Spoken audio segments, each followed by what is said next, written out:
Chers téléspectateurs, c'est toujours un réel plaisir de vous retrouver pour notre rendez-vous de chaque semaine pour vous informer de ce qui se passe dans le secteur de technologie de l'information et de la communication en RDC.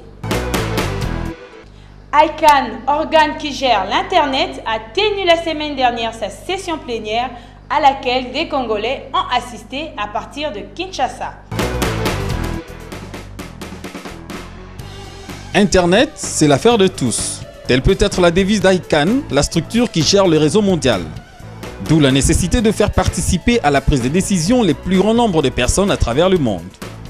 C'est dans ce cadre que s'inscrit cette session plénière d'ICANN, organisée à Los Angeles et à laquelle ont pris part des intervenants de plusieurs pays par la magie d'Internet. À Kinshasa, les participants conduits par Baudouin Chombé des CAFEC se sont retrouvés jeudi 16 octobre au campus numérique francophone. En tant que professionnel dans ce domaine, je pense que c'est utile d'organiser ce genre de rencontres. Pourquoi plus que d'une manière ou d'une autre, le travail qui est fait par ICANN a une incidence directe ou indirecte sur ce que nous faisons comme travail au quotidien. Et ils ne travaillent pas seuls. Nous avons appris qu'ils travaillent en collaboration avec IANA et IANA qui gère d'autres domaines tels que la gestion des IP, des adresses IP. Ils travaillent en collaboration avec ICANN. Donc c'est très important de garder les ateliers. Maintenant, tant que nous sommes ici, il urge que nous organisions de sorte que ces genres de rencontres aient lieu périodiquement ou régulièrement tout au moins.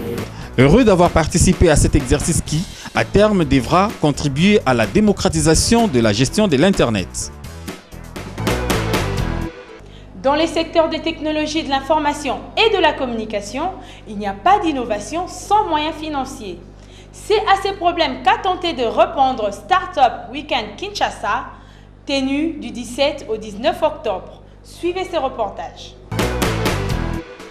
Pendant 3 jours, plus d'une cinquantaine de développeurs d'applications, des ingénieurs, des informaticiens, des designers, des commerciaux et autres juristes ont discuté de leurs projets innovants au cours de Startup Weekend Kinshasa. Avec chacun un rêve, celui de décrocher un financement qui lui permettra de transformer son projet en application web ou mobile. Et surtout, dans l'espoir de voir cette application devenir une attraction, une référence et même faire le tour du pays, si pas du monde. C'est la raison pour laquelle je voudrais remercier les organisateurs de cet événement pour avoir offert à ces jeunes gens que je vois dans la salle l'occasion de sortir de leur imagination des idées qui demain pourront certainement contribuer à l'amélioration des conditions de vie, pas seulement au Congo, mais dans le reste du monde aussi.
Bonsoir, je suis heureuse de vous retrouver pour cette...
Cette opportunité verra la naissance certainement de 10 startups à Kinshasa pour les années à venir.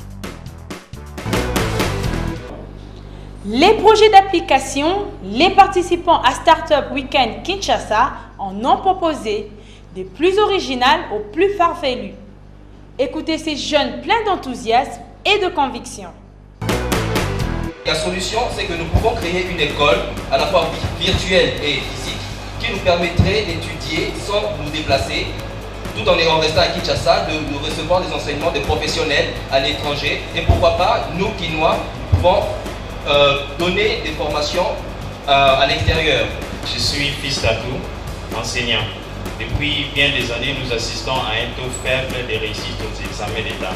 Par exemple, en 2014, il y a eu 58% de réussite ici à Kinshasa, c'est très faible. Et ce taux faible est dû au fait que les élèves passent beaucoup plus de temps devant leur téléphone que devant leur cahier. Et dans leur téléphone, ils passent beaucoup plus de temps dans les réseaux sociaux. L'objectif est de créer un site internet accompagné d'une application mobile qui permettrait aux élèves d'apprendre en jouant. Au moment où ils seront en train de jouer sur leur téléphone, ils seront en train d'apprendre quelque chose sur l'histoire, sur la géographie, etc.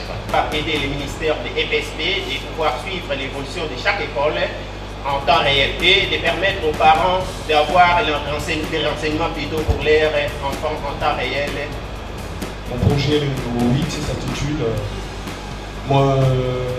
maison écologique à bas prix et surveillance de chantier à longue distance. Ne remarquez-vous pas que la plupart des maisons à Kinshasa sont anarchiques, faute de construction. Alors mon projet s'adresse à tous ceux qui veulent construire écologiquement et économiquement dans une architecture à haute qualité environnementale. Et il permet aussi de créer une application qui permettra à tout client qui voudra suivre le développement de son chantier, quelle que soit la distance. Et aussi, pour le lancement de mon projet, en réalité, j'aurai besoin d'un développeur, effectivement, et aussi d'un ingénieur, d'un urbaniste, et aussi d'un économiste et environnementaliste. Je vous remercie. Parmi les participants à Startup Weekend Kinshasa, une délégation de Brazzaville qui représentait Bantu Hub, un tech hub qui veut faire de Congo-Brazzaville une référence en matière d'éthique. Écoutez-le.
Mais où est donc passée notre fibre optique? Les Quinois à qui elle a été présentée avec fracas restent encore sur leur faim. La vitesse de connexion n'a toujours pas été multipliée par 3 et les prix toujours pas divisés par 10. À l'espoir est en train de succéder la déception. Suivez. Les participants à la conférence B2B 2014 qui vient de se tenir à l'hôtel Memling pensaient avoir enfin l'occasion d'assouvir leur soif d'information sur la fibre optique. Mais c'était une occasion manquée. Le ministre des Postes, Télécommunications, Nouvelles Technologies de l'Information et de la Communication annoncé ne s'est pas présenté, pas plus que l'administrateur délégué de l'Office congolais des Postes et Télécommunications.